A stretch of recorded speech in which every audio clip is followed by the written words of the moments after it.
Role. Sir अभी आज award function है तो आप जो है थिएटर वाले जो आर्टिस्ट होते हैं उन्हें सम्मानित कर रहे हैं, ये काफ़ी यूनिक आइडिया है। तो इसके ऊपर आप क्या कहना चाहिए? अक्सर हम जो अवार्ड्स वगैरह देखते हैं वो ज़्यादातर टीवी सीरियल एक्टर्स को या फिर जो लाइक बॉलीवुड इंडस्ट्री में होते हैं उनको ज़्यादा मतलब अवार्ड्स वगैरह दिया जाता है। थिएटर वाले लोग को कहीं ना कहीं बहुत कम इंपॉर्टेंस दी जाती है। तो ये यूनिक आइडिया के ऊपर आप क्या कहना चाहेंगे? देखिए, ये परंपरा एक्चुअली हमारे पिताजी ने 1955 में ही शुरू कर दी थी। हम उसका निर्वाह कर रहे हैं। ओके। तो शिमला में हम अक्सर हमारी सारी गतिविधियां शिमला, हिमाचल प्रदेश और यूपी साइड इस तरफ चलती रहती हैं। तो मेरे पिताजी का ये कहना था कि क्योंकि यही बेस है, रंगमंची बेस है, जी तो क्यों ना इन्हीं कलाकारों को ऊपर उठाया जाए, क्योंकि हम सब रंगमंच से हैं, तभी तो हम यहाँ हैं जहाँ भी हैं। जी सर। वैसे तो कहीं नहीं है, लेकिन जहाँ भी है तो रंगमंच ही वो आधार है जिसके माध्यम से हमारी संस्था चलती है और चलती रहेगी। सर क्या कहना चाहेंगे कि मतलब जो थिएटर आर्टिस्ट होते हैं उन्हें उन्हें मतलब अभी जैसे हम टीवी सीरियल्स में काम करते हैं तो हमारे पास एक ऑप्शन होता है कि हम जो है उसको रीटेक कर सकते हैं। लेकिन थिएटर आर्टिस्ट के लिए आपको क्या लगता है चैलेंजिंग है कि मतलब वन टेक में शूट करना, मिस्टेक्स ना होना? इस बारे में मैं बोलता हूँ। अक्सर बोला जाता था थिएटर आर्टिस्ट को रीटेक्स वाली जब हम बात करते हैं ना, जब हम सिनेमा या टीवी कर रहे होते हैं वहाँ पे आपको उसी समय स्क्रिप्ट मिलती है, बहुत सारी चीज़ें होती हैं, है ना। तो इससे बहुत सारे रीटेक्स होते हैं। जब हम थिएटर में जाते हैं हम 1-1.5 महीने की रिहर्सल करके जाते हैं, तो वहाँ पर एक्टर क्यों रीटेक्स मांगेगा? जी है ना, वहाँ पर आप बिल्कुल तब के पक के जा रहे हैं और यहाँ पर तो उसी समय आपको पता ही नहीं है कौन सा सीन मिलने वाला है, कहाँ का मिलने वाला जी है ना। आप आखिरी सीन कर रहे हो या पहला सीन कर रहे हो या बीच का कर रहे हो, जी। है ना। तो बहुत सारी चीज़ें इससे रिटेक्स हो जाते हैं। और ये दोनों विधाएं अलग है, बिल्कुल अलग है। फिल्म अलग है, सीरियल अलग है, थिएटर अलग है, रेडियो नाटक अलग है। सर आप लोग को क्या लग रहा है आजकल के टाइम पे लोग थिएटर को मतलब पहले के जितना इम्पोर्टेंस दे पा रहे हैं? क्योंकि जब से डिजिटलाइजेशन हुआ है तो कहीं ना कहीं लोग जो है थिएटर वगैरह में देखने भी नहीं जाते। हमारे शहरों में स्पेशली ये सब बहुत कम हो गया। तो इसके ऊपर आप लोग क्या कहना चाहेंगे? देखिए, उतार चढ़ाव आता ही है, लेकिन थिएटर को कोई बीट कर नहीं सकता है और ना ही कोई कर पाएगा, क्योंकि जो थिएटर जिंदा है। अभी भी बहुत अच्छे से नाटक कर रहे हैं लोग, बहुत अच्छे से नाटक कर रहे हैं। ये आप जरा देखिए, आप यूट्यूब में देख लीजिए, सोशल मीडिया में देख लीजिए, बहुत सारे ऐसे हैं थिएटरकर्मी जो नाटक कर रहे हैं। ऐसी बात नहीं है, चाहे कितना भी ये अभी हो गया, फिल्म सिनेमा आ गया, वेब सीरीज आ गया, लेकिन थिएटर जिंदा है अभी, है ना। और डेडिकेशन बहुत है थिएटर में अभी, जुनून के हद तक है थिएटर करने वाले। मैम आप लोग क्या कहना चाहेंगे कि मतलब क्या थिएटर ऐसे अभी जो हमारी जो जनरेशन से वो लोग कहीं ना कहीं थिएटर को लेकर थोड़ा कम इंटरेस्टेड होते हैं? वो मतलब उनको अगर आप आज पूछना चाहोगे आपको क्या करना है तो सीधा बोलते हैं कि मैं एक्टर बनना है, अगर जिसे ये शौक रहता है। वो कभी ये नहीं करे कि मुझे थिएटर में जाना है, ड्रामा करना है। तो ये सब आज के टाइम पे बहुत कम हो गया है। सो यूथ को कैसे इंस्पायर करना चाहिए? हाँ, कम इसलिए हो गया कि अवेयरनेस नहीं है, उनको बताने वाला नहीं है कि भाई थिएटर क्या होता है, क्या नहीं होता है। तो एक पर्टिकुलर समय पे बच्चों को बताया जाए कि भाई थिएटर नाम की कोई चीज़ है, तभी बच्चे उसके बारे जानेंगे और उस पर इंटरेस्ट लेंगे। जैसे मैं छोटे बच्चों के साथ मैं काम करती हूँ, तो मेरा छोटे बच्चों के साथ काम करने का यही मकसद है कि उनको अभी जानकारी दूँ मैं कि भाई थिएटर नाम की कोई चीज़ होती है, चिल्ड्रन ताकि थिएटर पे ये बहुत अच्छा बच्चे काम समय कर के रहे हैं। साथ थिएटर के बारे जानते अनीता रहें, प्रकाश। आगे बढ़ते रहें और थिएटर के लिए काम करते रहें। मैम क्या कहना चाहिए सर, हर बार जो अलग मूवीज़ वगैरह आती है उस तरीके से क्या मतलब ऐसा होता है कि स्पेसिफिक डे रखना चाहिए वीक में कि मतलब आपको जो है लाइक जो टीवी चैनल्स के ऊपर भी डायरेक्ट लाइव थिएटर दिखाया जाए? जैसे दूरदर्शन चैनल है, काफ़ी पुराना चैनल है, ये शुरू हुआ है, दिखा रहे हैं जी वाले। दिखाया जाए। जी वाले दिखा रहे हैं, वो ऑलरेडी शुरू हुआ है। वो प्लेस जो परफॉर्म किए जाते हैं एज इट इज, ये परंपरा जी वालों ने शुरू की है, ऑलरेडी शुरू कर दी है वो। तो वो भी एक डिजिटलाइजेशन के उसमें आ रहा है थिएटर भी, तो इससे और ज्यादा पब्लिसिटी होगी। It's a good thing. पहला नाटक मेरा ही आया था, रुस्तम सोरा, जी का। जी सर से पूछिए, सर दिग्गज व्यक्ति तो ये बैठे हैं। हाँ मैं सुन रहा हूँ। एक बात ये भी है कि थिएटर के लिए सबसे जो मुश्किल वाली बात है कि जैसे हम आप लोग एनएसडी की देख लीजिए, अभी एनएसडी से जितने भी स्टूडेंट्स पास आउट हो रहा है, कितने स्टूडेंट्स थिएटर कर रहे हैं, सब फिल्मों के लिए दौड़ रहे हैं, क्योंकि everybody needs money also, name and fame के पीछे दौड़ रहे हैं। हमारे समय में थिएटर करने के लिए बहुत ज़्यादा सुविधा था, लेकिन आज उस तरह से नहीं है। ग्रुप थिएटर जो हो रहा है, ग्रुप थिएटर में भी उस तरह से डेवलपमेंट नहीं हुआ है, क्योंकि कोई भी एक एक्टर को तैयार करने के लिए राजी नहीं है। एक एक्टर को किस तरह से डेवलप करना चाहिए, उसकी सोच को, उसकी समझ को किस तरह से बढ़ाना चाहिए, उसके ऊपर कोई भी ग्रुप ट्रेनिंग नहीं देता है एक्टर को। सीधा ये होता है कि ये डायरेक्टर की मोनोपोली है, जहाँ पे ये थिएटर जो है this is for the actors media, but यहाँ पे भी डायरेक्टर्स की मोनोपोली है। ये हमारे ओम जी है। ओम कटारे साहब हैं, इनसे ज़्यादा दिग्गज कौन होगा थिएटर में, ये सवाल आप इनसे कीजिए। सर एक्चुअली जैसे मैं BMM मास्टर्स कर रहा हूँ, सो हमें जो BMM जर्नलिज्म हो या जो स्पेशलाइजेशन मीडिया के लिए करवाया जाता है, तो वहाँ पे जो थिएटर का जिक्र क्या बात है कहीं ना कहीं बहुत कम होता है। Nice to meet you. आपको क्या लगता है कि BMM के स्टूडेंट के लिए एक ऐसा एक थिएटर नाम का एक सब्जेक्ट कंपलसरी करना चाहिए और उन्हें मतलब एक थिएटर का एक प्रोजेक्ट का देना कंपलसरी करना चाहिए? थिएटर हम भी आ रहे हैं, बिल्कुल आएंगे। एजुकेशन का हिस्सा होना चाहिए, जहाँ करोड़ों लोग रेखा रंगमंच कर रहे हैं, तो ये जैसे दूसरे सब्जेक्ट होते हैं वैसे थिएटर एजुकेशन का हिस्सा होना चाहिए, हाँ आइए तभी अवेयरनेस आएगी। आज सोसाइटी में जो थिएटर को लेकर अवेयरनेस नहीं है, उसकी वजह यही है कि ये हमारी शिक्षा का हिस्सा नहीं।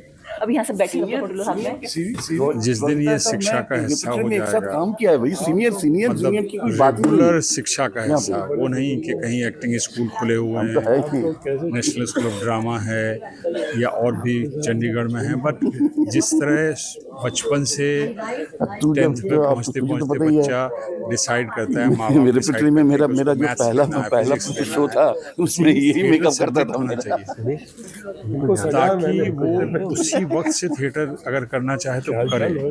होता क्या है कि जब माँ बाप बोलते नहीं पढ़ाई कर लो फिर कुछ भी करना, तो MBA करने के बाद जब वो थिएटर करने आता है तो उसकी सीखने की क्षमता हो जाती है कम, फिर 5 साल तो उसको थिएटर समझने में लगते हैं, फिर वो थिएटर करता तक बूढ़ा हो जाता है।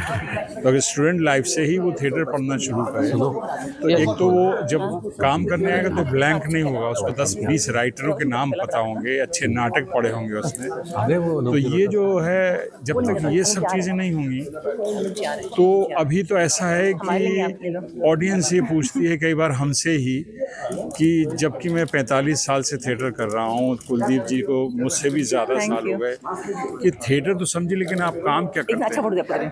तो ये काम ही नहीं है, पब्लिक के दृष्टि में ये काम नहीं है। जब ये काम नहीं है तो ये पेशा कैसे होगा?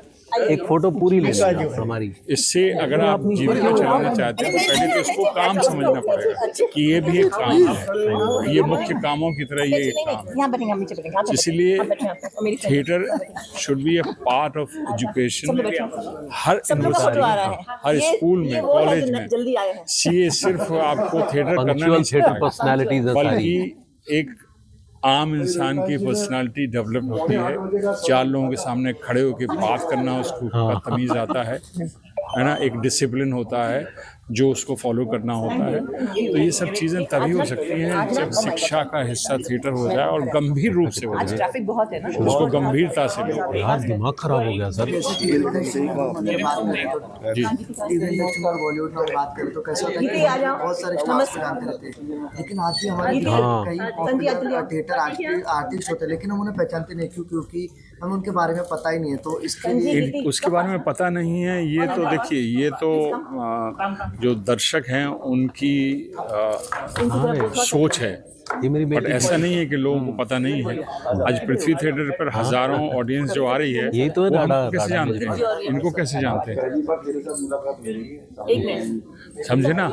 अभी हमारे ट्रेनिंग में हमने जिस थिएटर से शुरू किया, अभी बचा है थोड़ा, पहले 2 साल बचे हैं, एक हो गया। उस थिएटर में पहले दिन वो गलियों में थिएटर है, उस थिएटर में पहले दिन 40-50 लोग बैठे थे, आज वहाँ महीने में 1-2 लाख लोग आते हैं। इनका जवाब नहीं है। ठीक है, भले ही वो अंग्रेजी कैसे हो गया? एक छोटी सी जगह ने इतना करिश्मा कर दिया, पूरे देश में कोई ऐसा करिश्मा ही नहीं कर पा रहा। इनको टोटल ये अवेयरनेस उन्होंने पैदा किया। आज पृथ्वी थिएटर को सब लोग जानते हैं, हिंदुस्तान भर में वर्ल्ड फेमस है। कैसे हो गया? हिंदी कमजोर है इनकी। क्या उन्होंने कोई पब्लिसिटी की उसकी? ये मैं बताऊँ, जब हमने थिएटर शुरू किया था फिक्की में, पहले तो टिकट होती नहीं थी, सुलभा जी कहाँ फ्री लोग आते थे। और हमारे जो सीनियर लोग थे ना, कैफिया देखा यहाँ ले आओ इधर आओ। बलराज सानी, ये नाटक के बाद झोली फैलाते थे, नाटक के बाद झोली फैलाते थे। किसी ने 5 रुपये डाले, किसी ने 10 रुपये डाले। हाँ, पहली बार हम लोगों को 240 रुपए मिले थे। इसमें कोई नहीं, मैं 8 आने तो स्टेज पे जाऊंगा, और 4 आने भी बोलना है। थे, समझ गए? ये 79 की बात है। और आज वहाँ 500, 700, 1000 रुपये का टिकट भी होता है और हाउसफुल। मेरे पिताजी ने देखो गुरु। मेरा मतलब है कि जब ये एक जगह जो जिसको आप टाटा बिरला भी ना कहिए, छोटी सी जगह इतना करिश्मा कर सकता है, तो बाकी देश के लोग क्यों नहीं कर सकते? है जी। इस देश में हजारों उद्योगपति हैं, किसी को भी ऐसा मैं एक नहीं लगा कि मेरे पास भी देखा पृथ्वी थिएटर जैसा थिएटर होना चाहिए। ये अपने आप में बड़ी शर्म की बात है। बिल्डिंग बना रहे हैं लोग, मंदिर बना रहे हैं, थिएटर बना रहे हैं, मतलब वो थिएटर बना रहे हैं जो लाखों में रेंट पे हैं। सो आम आदमी के लिए, आम कलाकारों के लिए थिएटर बने, पृथ्वी थिएटर जैसे। अगर 10-20 थिएटर पूरे देश में हो जाएं तो आप देखिए थिएटर का रंग बदल जाएगा। और टैलेंटेड उतने ज़्यादा कलाकार भी होंगे, अक्सर थिएटर से देखा जो गया भी है। सीख के जाते हैं बहुत अच्छे टैलेंट। आज थिएटर छोड़ के लोग क्यों भागते हैं? क्योंकि थिएटर उनको जीविका नहीं दे पा रहा। जबकि लिस्टेड 2 करोड़ लोग थिएटर करते हैं गवर्नमेंट की लिस्ट में, एक्चुअली ना पूरे देश भर में। अनूप जलोटा साहब की मुंबई वेट के कर रहे हैं। बाहर या पृथ्वी के बाहर अनूप जलोटा। थिएटर मुफ्त में देखने की चीज़। यहाँ पे भी टिकट इसीलिए बिक पा रहे हैं, यहाँ मराठी गुजराती की परंपरा है, वही तो, इसलिए दर्शकों आज के तो हद ही दिमाग हो में गई। ये बात है कि यहाँ टिकट लेके थिएटर देखना चाहिए। 2-2, 2.5 महीने की रिहर्सल एक टीम करती है और उसको मुफ्त में देख के लोग वाह वाह करके चले जाते हैं। ऐसा क्यों भाई? हाँ जी। मेहनत नहीं है इसमें, सब कुछ है। तो जब तक आम दर्शकों के बीच में ये अवेयरनेस नहीं आएगी, ये भी एक काम है और काम अच्छा काम है और इसको देखने के लिए हमें पैसे देना चाहिए। तब तक ये थिएटर ऐसे ही हिचकोले खाता रहेगा। कुछ फुलवा जी भी बताए। जी, सर क्या कहना चाहिए कि मतलब आजकल मतलब ऑर्केस्ट्रा और मतलब जो सातारा साइड की अगर हम बात करें तो वहाँ पे तमाशा जो है वो चलता रहता है, वो थिएटर का पार्ट है। वो इसीलिए चलता रहता है कि वो मराठी में थिएटर की परंपरा है। गुजरात में भी चलता रहता है, कलकत्ता में यात्रा चलती रहती है। हमारा एक एक्टर है जो यहाँ से बम्बई छोड़ के वहाँ चला गया उड़ीसा, और वो मोबाइल थिएटर करता है, मतलब जो घूमते रहते हैं उस यात्रा जैसा, और वो बहुत खुश है, उसको अच्छे खासे पैसे मिलते हैं। तो ये परंपरा हिंदी में क्यों नहीं हो पा रही? मतलब कहीं ना कहीं हमारी कमी है। पूरे देश भर में जहाँ भी संस्थाएं काम कर रही हैं हिंदी थिएटर में, उन सबको एक साथ ये शपथ लेनी चाहिए कि हमें खाली हॉल रखना है लेकिन किसी को मुफ्त में नाटक नहीं दिखाना है, और लोगों को इस बात के लिए तैयार करना है। 3 ग्रुप हम लोगों ने किया था ना पूरे साल के लिए। जो सर वहाँ पर नादरा जी का ग्रुप, इनका ग्रुप और हमारा एकता का ग्रुप, 1 साल के लिए हमने पूरा ये करते थे, हम करते थे, वो करते थे। वहाँ पर करते मैसूर करते अभी एसोसिएशन। इतना पॉपुलर हो गया कि अभी आते हैं लोग वहाँ। तो वही है कि ये जो है ना सब कुछ जो हो रहा है थिएटर में, देखिए आप इतना बड़ा जलसा है, 70 साल से ये ऑर्गेनाइजेशन है पुरानी। तो ये ऑर्गेनाइजेशन ये सब इंडिविजुअल लेवल पे ही है ना। सरकार को इनको जैसे कहना प्रिजर्व करना चाहिए ऐसे लोगों को, जो लोग इतना अच्छा। थोड़ा उनको बोलना। इंडस्ट्री को एक तरह से इंडस्ट्री पहले बनाओ, इसको इंडस्ट्री बनाओ। यस, जब तक ये इंडस्ट्री नहीं बनेगी, ये मुख्य काम नहीं बनेगा, तब तक हिचकोले खाएगा। स्पॉन्सर के आगे हम लोग हाथ फैलाए खड़े होंगे। जिस दिन टिकट विंडो पर टिकट बिकने लगेंगे और नाटक उसके सहारे चलने लगेगा, उस दिन सब कुछ अच्छा हो जाएगा। सर जैसे मतलब अगर हमको किसी को एक्टर बनना रहता है तो बहुत सारे प्रोडक्शन हाउस होते हैं बड़े बड़े जो हमें एक्टिंग्स वगैरह सिखाते हैं, तो अगर उसके बारे में हम करना रहता है तो क्या रहता है सर? मतलब उसके लिए बहुत सारी ट्रेनिंग्स हैं, बहुत सारे इंस्टीट्यूट हैं, बट सही क्या जगह है वो तो आपको चुनना है। हाँ हाँ, वो तो आपको चुनना है। एक सीट अपन अगर खाली कर दें जी ज्ञान जी, अगर आप नेताजी के साथ चले जाएं सर यहाँ आइए।